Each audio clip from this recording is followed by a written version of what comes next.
Hey guys, welcome to சிங்கோ ஜெய் தமிழ். நிறைய பேர் என்கிட்ட கேட்டே இருந்தீங்க இந்த மாதிரி. ஆனால் சிபிஎஸ்சி ஸ்ட்ராட்டஜி ஸ்டார்ட் பண்ணுங்கண்ணா, சிபிஎஸ்சி போர்டு எக்ஸாம்ஸ் நெருங்கி வந்துகிட்டே இருக்கு, ஸோ சிபிஎஸ்சிக்கு சொல்லுங்கண்ணான்னு கேட்டே இருந்தீங்க. அதுக்காக தான் கொண்டு வந்திருக்கேன் சிபிஎஸ்சி 2025 ஸ்ட்ராட்டஜி. ஸோ கிளியர் கட்டா 90% மேலே இல்லை அதுக்கும் மேலே எப்படி வாங்குறது அப்படின்ட்டு கிளியர் கட்டான ஐடியா சொல்ல போறேன்.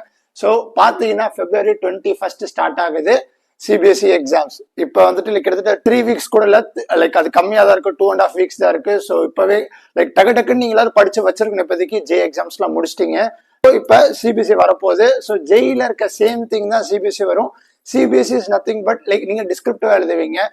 ஜெய் வந்துட்டு நீங்க அப்படியே வந்துட்டு அப்ளிகேட்டிவா எழுதுவீங்க. அப்ளிகேஷன் இதை எங்க சால்வ் பண்றது, ப்ராப்ளம் சால்விங் தான் ஜெய்மே. ஸோ சிபிஎஸ்சின்றது நீங்க வந்துட்டு டிஸ்கிரிப்டிவ் எழுதுங்க, எல்லாமே சேம் தான்.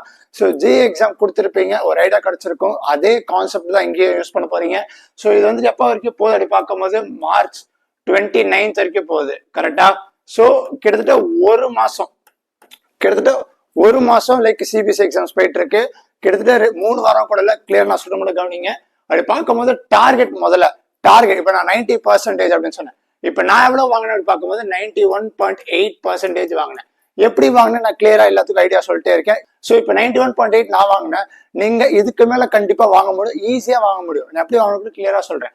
ஸோ நம்ம கிரேட்டர் than 90% அப்படின்னு வச்சுப்போம். ஓகே, அதுதான் டார்கெட். கிளியர் கட்டா ஐடியா சொல்ல போறேன். ஸோ ஃபர்ஸ்ட் அப்படி பார்க்கும்போது எக்ஸாம் பேட்டர்ன் முதல்ல புரிஞ்சுக்கோங்க.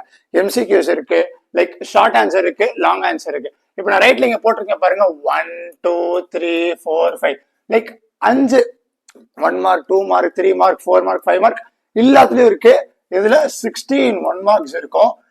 எம்சிக்யூஸ் இதுதான் ரொம்ப ரொம்ப ரொம்ப இம்பார்ட்டன்ட். ஏன்னா ஆப்ஷன் உங்களுக்கு டவுட் வந்துருச்சுன்னா மாத்தி கொடுத்தீங்கன்னா நெகட்டிவ் ஸ்டெப் மார்க் கூட கிடையாது அதுக்கு. ஸோ இது ரொம்ப முக்கியம். இதுல நீங்க கிட்டத்தட்ட நீங்க 90% மேல வாங்கணும்னா 16க்கு மினிமம் நீங்க 15 கரெக்டா இருக்கணும். புரிஞ்சுதா?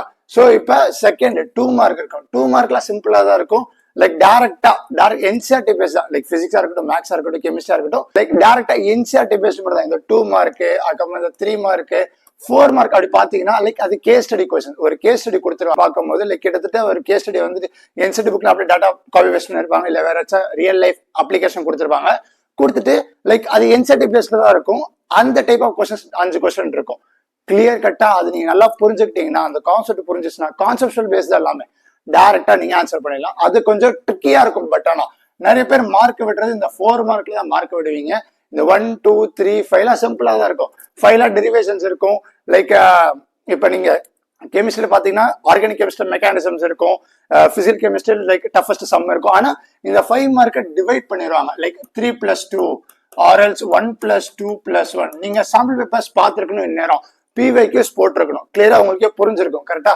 இதுலயும் நிறைய பேர் கிராக் பண்ணிடுவாங்க, இதுல கிராக் பண்ணிடுவாங்க. எல்லாமே டாட்டா என்சிடி பேஸ்ல தான் இருக்கும். இதுலதான் நிறைய பேர் கோட் விடுவாங்க, இந்த கேஸ் ஸ்டடி பேஸ்ல. ஓகே, இதுதான் கிளியர் கட்டான ஐடியா. நெக்ஸ்ட் இந்த 70 80 அப்படின்னு பார்க்கும்போது 70 மார்க்ஸ் பிசிக்ஸ் கெமிஸ்ட்ரி, 80 மார்க்ஸ் வந்துட்டு மேக்ஸுக்கு, 30 மார்க்ஸ் இன்டர்னல் அது லேப். ஓகே, ஸோ இதுதான் நமக்கு இப்போ எக்ஸாம் பேட்டர்ன் புரிஞ்சிச்சு. நான் எங்க கோட்டை விடுங்க சொல்லுங்க, 4 மார்க்ஸ் நல்லா கிளியரா படிச்சுக்கோங்க. ஓகே, ஸோ இப்போ study strategy. So for physics அப்படி வரும்போது பிசிக்ஸ்ல வந்து டெரிவேஷன்ஸ், அவ்வளோ டெரிவேஷன்ஸ் இருக்கு. நான் வந்துட்டு important weightage chapters of physics chemistry maths CBSE ஸ்ட்ராட்டஜின்ட்டு ஒரு வீடியோ 2 months பேக் போட்டிருந்தேன். மேல கான்செப்ட் இருக்கேன். கிளியரா அதை கிளிக் பண்ணி பாத்தீங்கன்னா உங்களுக்கு ஒரு சாப்டர்லும் எவ்வளோ கொஸ்டின்ஸ் கேட்கறேன், எவ்வளோ மார்க்ஸ் வருது, ஒரு சப்ஜெக்ட்லயும் கிளியரா கொடுத்துருப்பேன். நீங்க அப்ப செக் பண்ணிக்கோங்க. So derivations important weightage chapter இருக்கும், அதுல போய் செக் பண்ணிக்கோங்க. அந்த டெரிவேஷன்ஸ் மட்டும் கிளியரா பண்ணீங்க அந்த சாப்டருக்கு டெரிவேஷன். ஏன்னா பிசிக்ஸ் இப்போ 3 + 2 சொன்ன 3 மார்க்ஸ்க்கு டெரிவேஷன் கேட்க வாய்ப்பு இருக்கு. ஸோ டெரிவேஷன்ஸ் கேட்பாங்க. நெக்ஸ்ட் கெமிஸ்ட்ரி அப்படின்னு வரும்போது ஆர்கானிக், இன்ஆர்கானிக், பிசிக்கல். ஆர்கானிக்ல மெக்கானிசம் அவ்வளோ இம்பார்ட்டன்ட். ஒன்னு படிக்கும் போது கிளியர் கட்டா புரிஞ்சு எழுதி படிங்க. You will be able to get it. Inorganic வந்து எக்ஸப்ஷன்ஸ் அவ்வளோ இருக்கு, எல்லா எக்ஸப்ஷன்ஸும் கிளியரா படிச்சுக்கோங்க.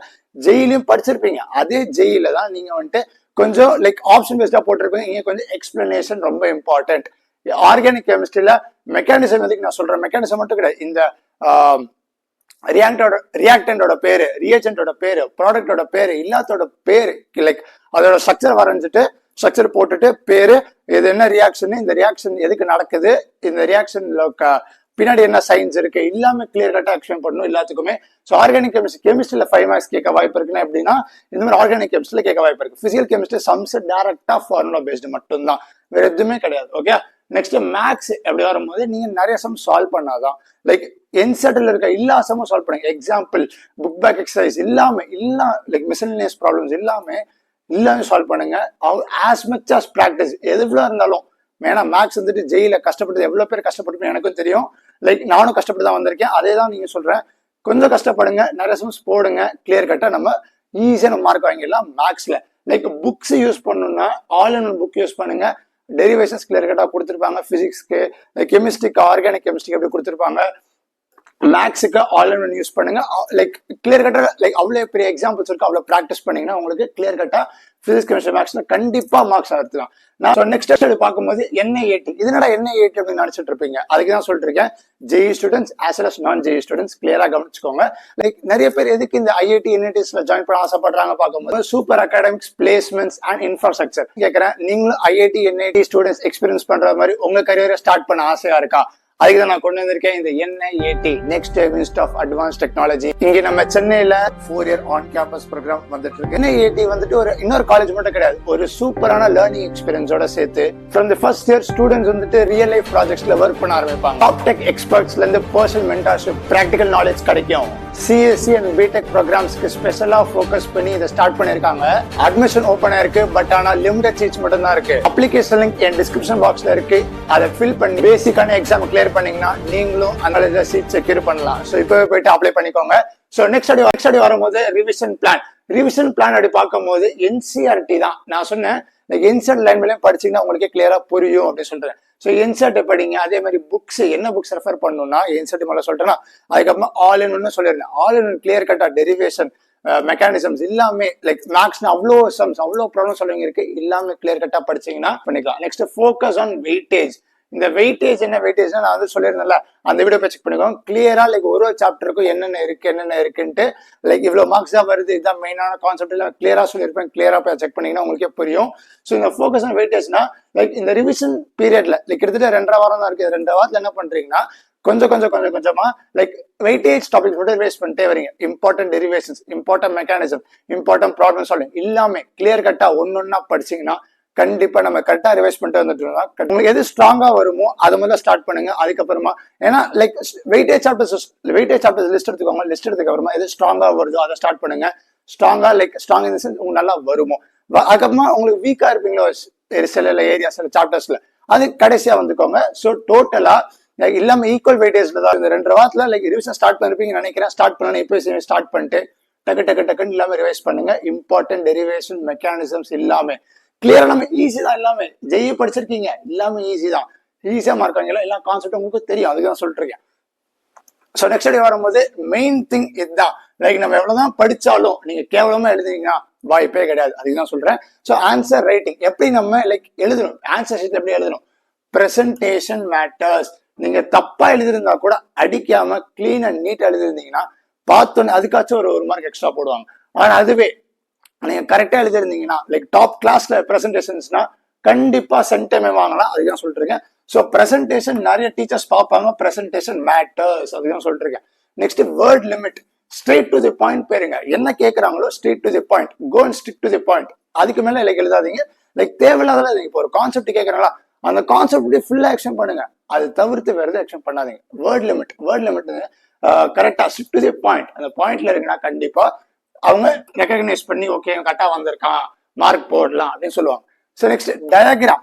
ஸோ இப்போ வந்துட்டு ஒரு கான்செப்ட் கேட்டிருக்காங்க, அதுல டயக்ராம் இருந்தா நீங்களே டயக்ராம் வரைஞ்சிருங்க. இல்ல ஃப்ளோ சார்ட் இருக்கா, ஃப்ளோ சார்ட் வரைஞ்சிருங்க. எது இருந்தாலும் லைக் எக்ஸ்ட்ராவா நீங்க கொஞ்சம் எடுத்து பண்ணீங்கன்னா அவங்க வந்துட்டு கொஞ்சம் லைக் ஓகே மாசா பண்ணிருக்கான், நம்ம ஓகே டெடிகேட்டடா எல்லாமே படிச்சிருக்கான், குட் அப்படின்னு சொல்லி மார்க் போடுவாங்க. அதுதான் சொல்றேன். கொஞ்சம் இது எக்ஸ்ட்ராவா நீங்க டயக்ராம் ஃப்ளோ சார்ட்ல ஒரு கான்செப்ட் இருக்கா எக்ஸ்ட்ரா எடுத்து வரைங்க. நெக்ஸ்ட் நீட்டா இருக்கணும். ஃபைனலா பேப்பர் நீட்டா இருந்தாலே கண்டிப்பா எது அடிச்சு எதுவுமே இல்லாம லைக் நீட்டா பேப்பர் நீங்க ப்ரெசென்ட் பண்ணாலே கண்டிப்பா மார்க்ஸ் இன்க்ரீஸ் பண்ணலாம். இதுதான் டோட்டலான ஸ்ட்ராட்டஜி. இன்னும் 2.5 வாரம் தான் இருக்கு. இப்பவே படிச்சிருங்க. ஆனா சிம்பிளா தான் இருக்கும். இல்லாம நீங்க JEE படிச்சது தான் லைக் அது அப்ளிகேஷனா போவீங்க, ப்ராப்ளம் சால்விங்கா போவீங்க. இது கொஞ்சம் டிஸ்கிரிப்டிவா எழுதி படிப்பீங்க. அவ்வளவுதான். எல்லாமே பேசிக்கான இது நீங்க பண்ணா கூட செகண்ட் சீசன் ஜெயில கிளியர் கட்டா நம்ம அதிகமான மார்க்ஸ் இன்க்ரீஸ் பண்ணலாம். என் கேஸ்ல அதை நான் பண்ணேன். நான் கிளியரா சொல்றேன். அடுத்த வீடியோஸ்ல கமெண்ட்ஸ் கேளுங்க, வாட்ஸ்அப்ல கேளுங்க, எல்லாத்துக்கும் ரிப்ளை பண்ணிக்கிட்டே இருக்கேன் sir. Stay tune, all the best. பார்ப்போம். திரும்பி நான் உங்களுக்கு ரிமெம்பர் பண்ணுறேன், NIAT அப்ளிகேஷன் ஃபில் பண்ணுறதுக்கு மறந்துடாதீங்க. ஏன்னா நெக்ஸ்ட் வீக் சண்டே February 15 தான் லாஸ்ட் டேட். இந்த ஆப்பர்ச்சுனிட்டி யாருக்கும் கிடைக்காது. ஸோ மிஸ் பண்ணாமல் டிஸ்கிரிப்ஷன் லிங்க் கிளிக் பண்ணி ஃபார்ம் ஃபில் பண்ணிக்கோங்க. இந்த மாதிரி ஒரு நியூ எக்ஸ்பீரியன்ஸ்க்கு உங்கள் ஃப்ரெண்ட்ஸ்க்கு ஷேர் பண்ணிடுங்க, மறந்துடாதீங்க.